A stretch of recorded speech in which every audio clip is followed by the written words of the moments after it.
vous avez les papilles qui s'agitent et l'estomac qui grince et qu'il est l'heure de Qu'est-ce qu'on food. Et aujourd'hui, on vous promet une émission très beurrée, pleine de matières grasses, tout ce qu'on adore. Parce qu'on voulait faire un petit point avec vous sur cette soi-disant pénurie du beurre et aussi vous montrer un peu comment fonctionne la création d'un beurre de A jusqu'à Z. Tout Isabelle, à fait, bonjour. on va aller à la rencontre de Le Gall. Comment on dit la beurrerie Le Gall, la crèmerie La Le laiterie, Gall, la laiterie Le Gall. la laiterie Le Gall. Voilà, qui produit des beurres que vous connaissez peut-être. On va rentrer dans les coulisses de cette belle maison.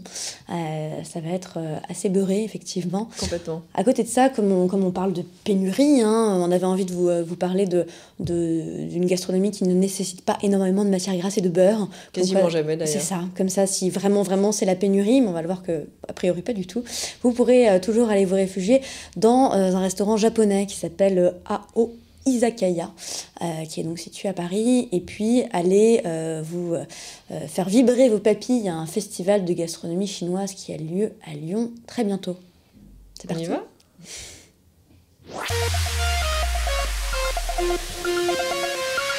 Alors Isabelle, tu nous as trouvé un restaurant qui te demande une petite concentration en termes de prononciation. Ça s'appelle Ao Izakaya.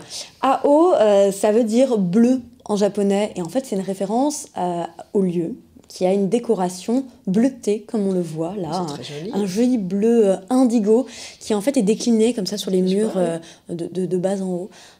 Ça donne une ambiance très, très poétique, très sereine, quelque chose de... Très zen. Ouais, très zénifiant, c'est très joli. Là on est dans la salle du premier étage, qui donc est plus calme, puisque celle du rez-de-chaussée a une cuisine ouverte. Oui, elle a une cuisine ouverte, donc c'est super parce qu'on peut voir travailler le chef et ses équipes. Donc en fait, quand on rentre, il y a ce grand bar avec la cuisine derrière, mais du coup c'est vrai que c'est particulièrement plus brillant, et puis on a aussi un peu les odeurs. Le chef s'appelle Yasuo Nanomi, et Yasuo, c'est une référence en termes de gastronomie japonaise. Il a travaillé dans de nombreux beaux établissements, et avec ce restaurant, il avait envie de faire découvrir la vraie gastronomie japonaise traditionnelle, tout en y ajoutant bien sûr quelques petites touches françaises, parce que on est en France, donc notamment au niveau des produits. Il travaille toutes les viandes de chez Metzger, il a du saumon la Belle Rouge, il travaille avec des légumes bio français, voilà, il a cette volonté d'utiliser les matières premières françaises, et puis tout le reste, bien sûr, est importé en direct du Japon, que ce soit les épices, les herbes, les sakis. Donc on ne mange pas que des sushis. On ne mange pas du tout que des sushis. Au cliché. On va bien plus loin que les sushis. Il y en a bien sûr, mais il ne s'arrête pas là. Alors, ce qui est intéressant, c'est au déjeuner. Il y a une offre bento que j'ai eu le plaisir de déguster et qui est absolument incroyable. Alors on le voit, ce joli bento arrive donc en fait en deux parties. On a la partie froide en bas et la partie chaude au-dessus. Donc c'est servi avec une petite soupe miso et un bol de riz. Et donc en bas à gauche, on a une salade qui est en fait une salade qui porte le nom... alors non, j'ai pas le nom de la salade, mais c'est un mélange en fait de légumes et assaisonné de mayonnaise. Et puis donc à droite, on a des sashimi. Alors le poisson est extrêmement frais, fondant. C'était servi avec évidemment un peu de wasabi, de gingembre. On trouve ça dans la sauce soja. Et puis à côté, traditionnel aussi, les sushis et les petits makis. Ce qui est très chouette, c'est donc dans la partie du haut, on a la partie chaude, et donc on choisit son bento. Soit on a le saumon qu'on voit sur cette photo, qui est donc un saumon laqué teriyaki, et à gauche des tempura, crevettes et légumes. Alors là, les tempura étaient très, très légers, bien croustillants autour, pas trop gras, ce qui est souvent reproché au tempura. Il y avait notamment un tempura de champignons. C'est rare d'avoir du tempura de champignons, oui. C'était absolument divin. Pour ceux qui ne veulent pas choisir l'option poisson, il y a aussi une entrecôte qui, pareil, est servie. Ah oui, tout de suite, on n'est pas dans le même registre. Ouais, alors, tu vois, le bento est présenté de la même façon, on voit juste que c'est en haut à droite, ça change. Cette viande était assez grasse, je pense que c'était du wagyu. Ça fond littéralement en bouche, c'est très fin, parce que c'est tellement gras que c'est assez... voilà. C'est juste saisi de chaque côté, c'était absolument exceptionnel. Ce bento donc servi au déjeuner est à 32 € pour la box, ce qui est raisonnable vu la qualité des produits. Exactement. En plus, on est dans le 9e, hein, on est juste à côté comment ça s'appelle, la salle de concert, aide-moi. On est rue Comartin, on est à côté de l'Olympia. Voilà. Je l'ai. Alors, le reste du temps, on a là, pour le coup, on plonge vraiment dans la gastronomie traditionnelle japonaise.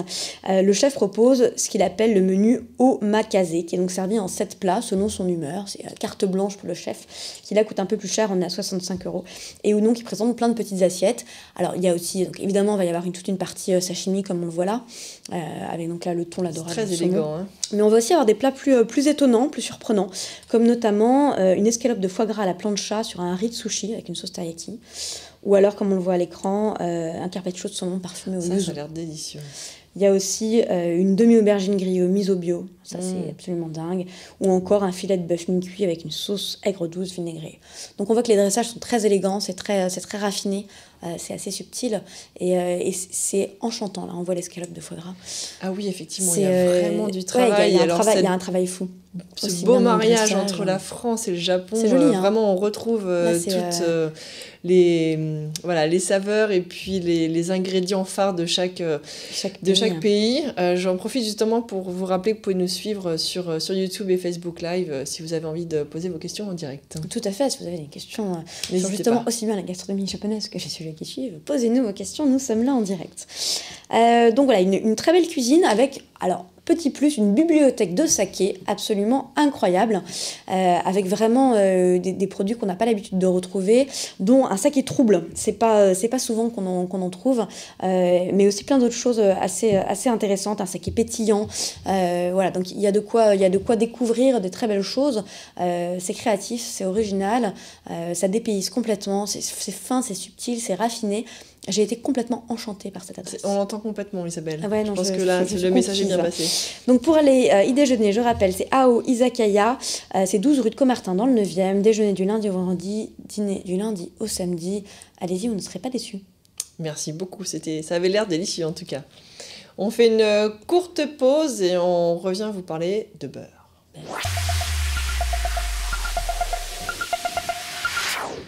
Alors c'est le grand débat du moment, c'est aussi la pénurie sur les étagères de supermarchés. Alors est-ce qu'on est tous en train de succomber à ce gros souci qu'on est en train de créer nous-mêmes, ou alors un marchandage de la part des grandes surfaces? La question demeure. En revanche, il est vrai que l'on consomme de plus en plus de beurre, que les pâtissiers amateurs ils sont aussi pour quelque chose, hein, il faut bien le dire, qu'on est de plus en plus à vouloir faire de la pâtisserie chez soi, vouloir faire de sa propre pâte feuilletée, et bien évidemment, ça demande du beurre. Cette folie de la pâtisserie, elle n'est pas uniquement propre à la France, mais elle dépasse les frontières. Mais c'est vrai qu'on est aussi un pays producteur assez important et qu'on va au dehors de ses frontières, donc il faut pouvoir répondre à toutes ces demandes. Donc on se retrouve dans une situation un peu compliquée et un peu bizarre d'ailleurs, parce que c'est le prix du litre en fait. Il y a tout, il y a le prix du litre, bien évidemment la surenchère des supermarchés qui font tirer les prix vers le bas, et puis comme on le sait, le beurre ça commence par les vaches, et que mine de rien il y a aussi une pénurie en termes de production de lait, parce que on a une consommation, en tout cas une production de fourrage, donc c'est ce qu'on donne à manger aux vaches qui suit pas la demande de beurre, et donc du coup les vaches ne produisent pas autant pour qu'on puisse créer nos propres pâtes feuilletées, et du coup ça crée cette pénurie aussi. Alors c'est un peu surprenant parce que on a des étals de supermarchés qui sont complètement vides. Alors, on en a d'autres qui sont complètement pleins. Ça dépend complètement d'un supermarché à l'autre. Tout à fait. Et donc c'est exactement. Donc ça reste un mystère. Je pense qu'on est aussi un peu comme cette pénurie de carburant où tout le monde s'affole, où tout le monde saute sur les stations essence. Il y en a un qui a commencé à dire que c'était une pénurie, résultat tout le monde s'est exactement.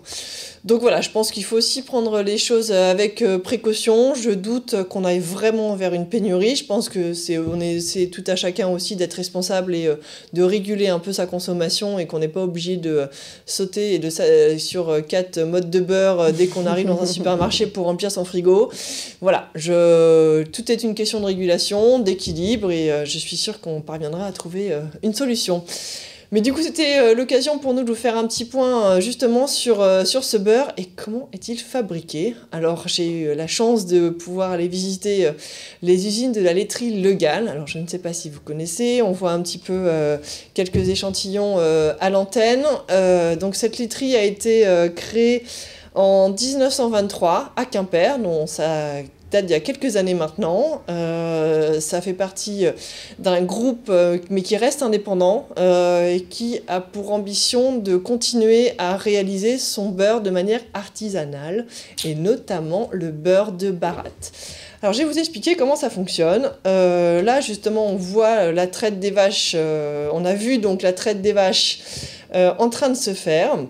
Alors, il faut savoir qu'en fait, le lait arrive le matin à la laiterie.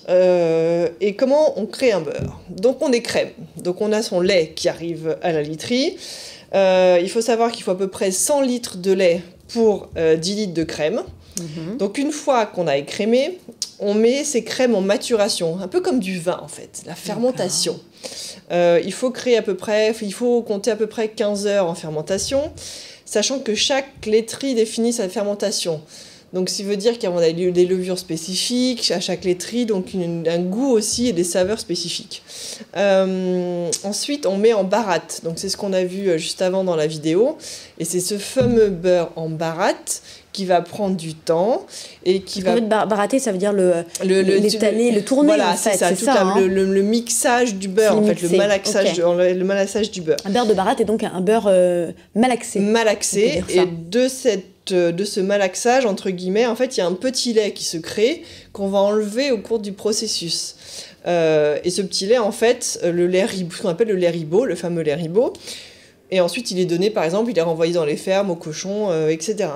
Et sur 100 litres de crème, il y a quand même 50 litres de vapeur d'eau qui s'échappe. Donc, c'est extrêmement important, ce travail et ce processus, parce qu'on va avoir un beurre de qualité. D'ailleurs, je ne sais pas si vous l'avez vu, mais sur un bon beurre, quand on coupe le beurre, il y a comme une petite goutte d'eau qui va perler. Voilà, c'est ça. Mais du coup, c'est important d'avoir le bon équilibre sur l'eau. Voilà. Et en fait, il y a toute cette phase de malaxage, une fois qu'on a enlevé ce petit lait, etc. Et d'où l'importance d'avoir un extrêmement bon maître beurrier avec soi, parce qu'il va reconnaître au son et à l'œil la qualité du grain du beurre. Donc, ce qu'on voit à l'antenne, en fait, c'est le beurre, c'est le maître beurrier qui s'est dit stop, là, j'arrête. Là, on a assez baratté. Exactement, tout à fait. Donc, c'est impressionnant, ces cuves de beurre, là. Ouais, ça se joue entre 2h30 et 3h15. D'accord. Et après, ça part du coup en conditionnement. Donc voilà, donc on voit ces fameuses barattes qui sont en train de tourner. Et après, pour vous donner une idée, il faut, sur un beurre de baratte, il faut à peu près 24 heures pour 1 kg de beurre. Donc il faut 24 heures de processus sur 1 kg de beurre. 1 kg, ça fait pas beaucoup, ça fait parce que là on a quoi, 250 grammes. Oui, ça fait pas beaucoup. Donc ça fait ça va faire. Alors après alors 6 heures. Voilà. En revanche, merci. Alors que 6 heures pour faire alors que sur un beurre industriel, il faut seulement 1 heure pour faire 1 kg de beurre. Donc ça vous laisse imaginer tout le travail artisanal qu'un beurre en baratte représente, et les étapes entre guillemets, alors qui sont squeezées ou qui sont j'en perds mes mots, qui sont accélérées, voilà, de manière industrielle. Donc s'il nous faut... Ça ne va pas baratter de la même façon. Du tout. C'est ça. Avec 24 heures pour 1 kg de beurre en manière artisanale, contre 1 heure. C'est énorme la différence. Exactement, parce que tout est accéléré, tout va beaucoup plus vite, et justement il n'y a pas ce processus de baratte qui va aller chercher toute la vapeur, le petit lait, etc. Et donc du coup c'est aussi pour ça que le beurre de baratte, bien évidemment, est un peu plus cher aussi à la vente, mais la qualité est complètement différente. Et le goût n'est pas le même aussi. Et le goût n'est pas le même. Et surtout qu'en plus, de manière industrielle, on ne respecte pas forcément les saisons, alors que dans le beurre, il y a une saison. Il y a le beurre d'été et le beurre d'hiver. Ah oui. Le beurre de printemps, et le beurre d'hiver. Donc du coup, en fonction de ce que la vache a mangé, de ce qu'elle était en pâturage, ou si elle était... voilà, et donc du coup, ça va aussi influer sur la qualité du beurre et bien évidemment le goût. Ah ouais. Donc ça, c'est extrêmement important.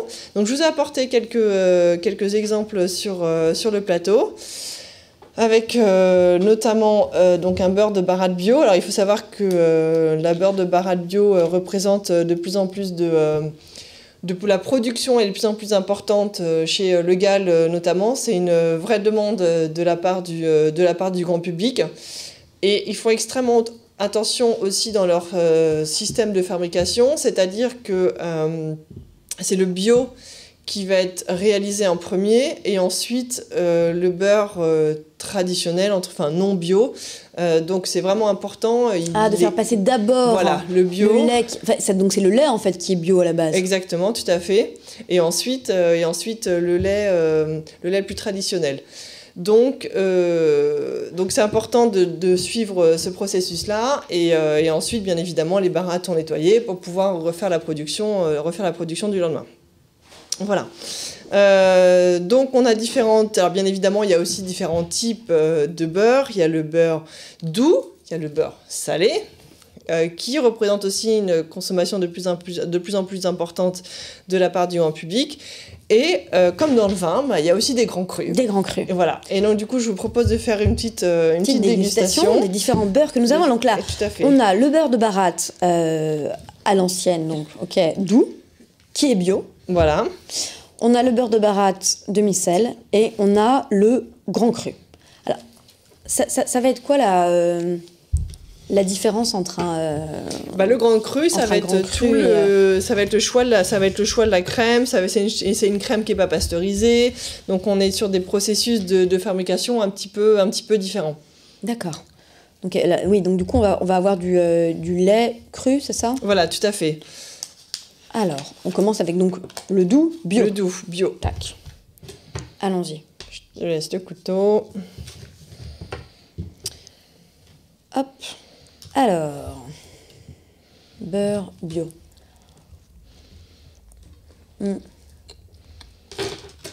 En plus, il est pile à la bonne température sur le plateau. Alors, c'est peut-être intéressant de... Ah non, ça c'est du demi-sel, on goûtera après en même temps que l'autre. De voir la différence. Alors, on note déjà que la couleur est un peu plus jaune que sur certains beurres qui sont très blancs. Et ma foi, il est fort bon. C'est marrant, c'est différent du côté. Alors, demi-sel. Alors, je sais qu'il y a des différences entre demi-sel, au cristaux de sel. La fleur de sel. Voilà, fleur de sel. Alors, fleur de sel, il y a des morceaux de sel en fait dedans. Tout à fait, alors ça. Que là, demi-sel, non. Le sel a été incorporé pendant le baratage. La mise en barat. On dit le baratage? C'est une bonne question. Je pense que oui. Donc effectivement, comparé à un beurre avec des cristaux de sel, le sel est plus uniforme et un peu moins marqué. Mais il y a comme une bonne longueur bien... Ouais, exactement. Et du coup, c'est vrai que c'est plus... à la fois doux, mais avec le sel qui vraiment va relever, c'est très intéressant. Alors, on a voulu faire un test comparatif. On a acheté aussi un beurre de MDD, comme on dit, de marque de distributeur, que Citron, ne Citron pas, bon bref, une marque de distributeur, qui fait un beurre demi-sel pasteurisé. Donc, a priori, c'est le même produit. Hein, ça part de la vache. C'est la même catégorie de produits. Voilà, 2 beurres demi-sel pasteurisés. Hein, et donc, on va goûter pour voir un peu la différence. On voit déjà que celui-là, c'est vachement plus tenu. Oui. Il est plus épais aussi, mais... hop, voilà. En termes de couleur, il n'y a pas d'énormes différences. Non. Après, on va voir en termes de goût ce qu'on peut avoir. Alors, c'est évidemment pas le même prix aussi, donc est-ce que c'est là qu'on va voir si le prix justifie ou pas. On est plus fort en sel. Ah oui, il est extrêmement salé. Il est très salé, on sent plus du tout le goût du... Enfin, on sent presque plus le goût du beurre, quoi. Alors que là, c'est vraiment... il y a un bon équilibre qui est respecté. Le goût du beurre est pas...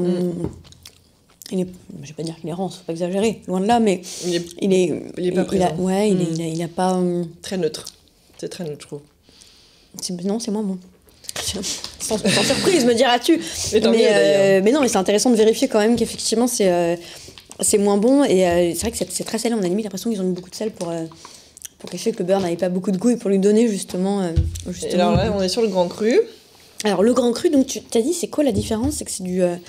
Là, on est sur... en fait, c'est un jeu de mots aussi entre cru non pasteurisé et cru, le grand cru comme un vin. Ah, c'est marrant, on a quelque chose de beaucoup plus rond que le premier. Et vachement plus lacté. Ouais. Le fait que Avec ça une soit présence cru, en sûrement. bouche plus importante. Ouais. C'est bon, ça. Délicieux. Alors, Martine l'a vérifié pour vous, c'est important. Il convient néanmoins aux femmes enceintes. Voilà. Donc, pour les gens qui ne mangent normalement pas de lait cru. C'est vrai qu'on en mangerait à la petite cuillère. J'aime beaucoup celui-là. C'est effectivement très bon. Alors, bon, les beurres, on a vu, il y en a différentes sortes, mais il y a aussi différentes utilisations, bien entendu. Il y a les aficionados de la cuisine, du demi-sel, qui ne cuisinent et ne mangent que du demi-sel. On a eu récemment un débat sur Facebook assez intéressant.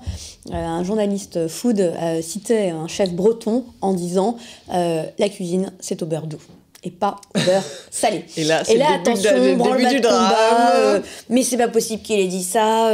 Si, il avait l'air assez catégorique et les Bretons... apparemment, malgré le fait qu'ils défendent le beurre salé, les chefs ont l'air de dire que quand même la cuisine, ça se fait au beurre doux et qu'il n'y a pas d'intérêt d'utiliser du beurre salé et que le goût du beurre est bien plus présent dans le beurre doux que dans le beurre salé, puisque le sel effectivement masque, comme on l'a vu par exemple sur ce produit de MDD. Donc voilà, il y a plus d'intérêt à utiliser du beurre doux pour cuisiner. Le beurre salé, finalement, c'est plus pour accompagner. Moi, j'aime bien le beurre salé avec le fromage. Ça va paraître très bizarre, mais bon. Ah oui, je veux bien comprendre, tout à fait. Ouais, avec les fruits de mer qui sont pourtant déjà salés, mais je mets quand même du beurre demi-sel. Pour relever encore plus. Pour être encore plus salé, c'est ça. Alors après, on a voulu aussi, on est très aventurière dans cette émission. Oui. On s'est dit que, en fait, quand on va au supermarché, on a aussi ce type de produit qui en fait est pas du beurre du tout. Oui, ne vous y méprenez pas. C'est pas parce que c'est au rayon beurre que c'est du beurre. Non, c'est l'huile d'olive en fait. Enfin, c'est de l'huile en fait. C'est ça. C'est de l'huile végétale, du tournesol, l'huile de palme, du lin, du colza. Alors en me baladant dans les rayons, j'ai aussi vu on a le margarine. Qu'est-ce qu'on appelle ça, la margarine? Ouais. C'est ça s'appelle une margarine. Ça. Voilà, et c'est marrant, ils ne le mettent pas du tout dessus. Non, c'est vrai. Alors mais parce que je pense que il y a différentes sortes. Oui, alors il y a différentes sortes et aussi parce que pendant très longtemps, la margarine, de l'époque de mes parents, on disait toujours que la margarine était meilleure que le beurre parce que c'était plus allégé, il y avait moins de matière grasse, on cuisinait beaucoup la margarine beaucoup moins au beurre. Avant de se rendre compte que ça en fait c'était dégueulasse. Voilà, probablement. Et donc peut-être que c'est aussi pour ça qu'ils ont enlevé le nom margarine du produit. Ça leur portait préjudice à force. C'est ça. Alors que là, du coup, on est sur un packaging plus qui vante la santé. Qui vous met complètement, c'est exactement ça. L'oméga 3. Et en baladant dans les supermarchés, j'ai aussi vu qu'il y avait donc du coup ce type de produit où c'était marqué sans huile de palme. Du coup, pour aussi aller vers cette tendance marketing de l'huile de palme, etc. On pourrait dire aussi sans lactose pour les intolérants. Est-ce que c'est complètement sans lactose ce truc? C'est une bonne question.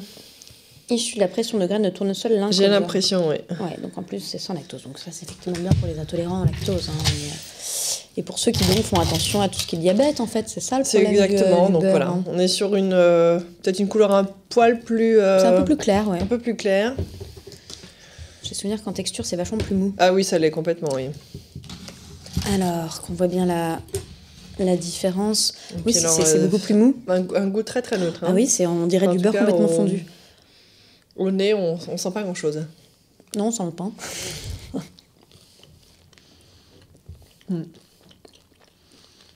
On sent l'huile. Ouais, marrant. On dirait un beurre sur lequel vous avez aspergé de l'huile de tournesol. Du coup, on sent plus le goût du beurre. Non, puis il n'y a pas de texture. Ça fond très très vite. Bon, après, ça, qu'est-ce que c'est? Ça sent l'huile, ça a le goût d'huile. Si vous aimez cuisiner à l'huile, pourquoi pas. Mais bon, c'est pas C'est pas ce qu'on C'est pas préfère.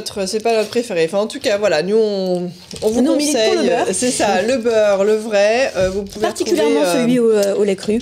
Hein, je crois que l'ensemble c'est, de ces produits légaux dans les grandes surfaces, puis dans les différents points de vente. Je sais qu'aussi ils réfléchissent à pourquoi pas faire de la vente en ligne à un moment. Donc ils sont les bienvenus. Et ce grand cru sur les tables de Noël, Oui. je me dis que ça peut faire quelque chose. Mathilde a trouvé son créneau. Complètement, exactement. On va se faire une petite pause. Et puis après ce taux de matière grasse assez élevé, on va revenir vers un festival un peu plus diet.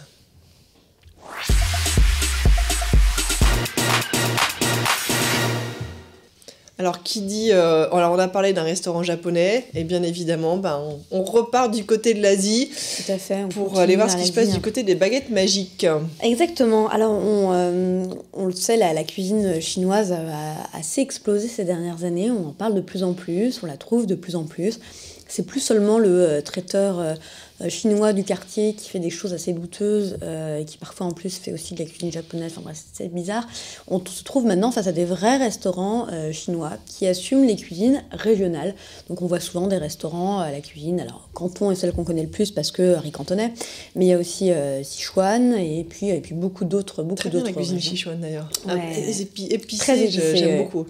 Et donc, ces cuisines travaillent beaucoup à tout ce qui est épices, herbes, beaucoup de poivre. Effectivement, c'est souvent assez pimenté. Et donc, les restaurants sont nombreux à s'être développés avec des chefs chinois renommés qui font des vrais plats de la gastronomie chinoise.